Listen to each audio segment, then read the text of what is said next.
राज ठाकरेंनंतर उद्धव ठाकरे सुद्धा कुटुंबियांसोबत परदेश दौऱ्यावर, तर 4 मे रोजी ठाकरे भारतात परतणार।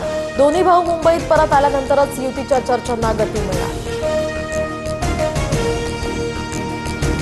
ठाकरे बंधूंनी एकत्र येण्यासाठी कार्यकर्ते आग्रही, अभिनंदन ठाकरे बंधूंनो, लवकरच एकत्र या, मनापासून एकत्र या। पार्ले पंचम तर्फे शिवसेना भवनासह कलानगर परिसरात बॅनरबाजी।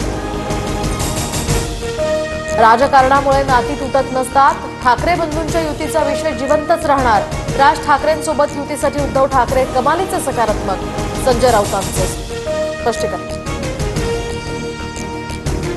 बारामतीमधील विद्या प्रतिष्ठानच्या बैठकीसाठी शरद पवार, सुनेत्रा पवार आणि योगेंद्र पवार एकत्र। योगेंद्र पवारांच्या वाढदिवसानिमित्त सुनेत्रा पवारांनी दिल्या शुभेच्छा।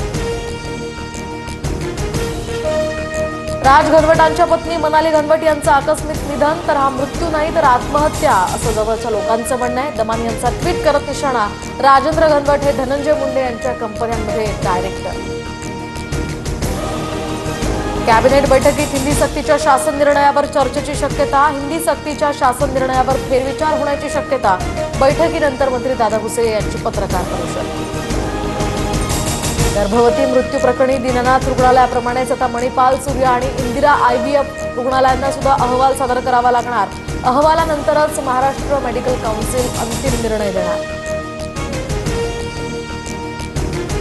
विदर्भात 24 एप्रिलपर्यंत सलग 3 दिवस उष्णतेच्या लाटेचा इशारा। चंद्रपुरात सर्वाधिक 45 तर अमरावतीमध्ये 44 अंश सेल्सिअस तापमान, तर गोंदियात दुपारी ट्रॅफिक सिग्नल बंद असणार।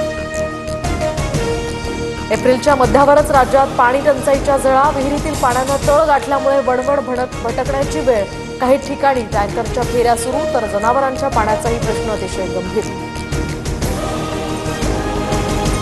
तेलुगू अभिनेता महेश बाबूला ईडीचं समन्स, तर 28 एप्रिलला चौकशीसाठी हजर राहण्याचे आदेश।